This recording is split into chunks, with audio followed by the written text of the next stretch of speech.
üzvləri, hörmətli xalqım. Nizami rayonu 70 sayılı məktəbin məktəb kollektivi ilə bərabər Kəmalə xanım başda olmaqla büyük bir tədbir keçirirdi.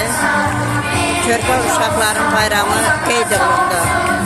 Hər bir uşağın üzündəki o təbəssüm böyüklərə də güc, qüvvə verir. Biz xoşbəxtdik ki, belə bir nəsil yetişir.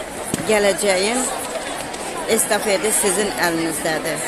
Hörmətli və dəyərli körpələr.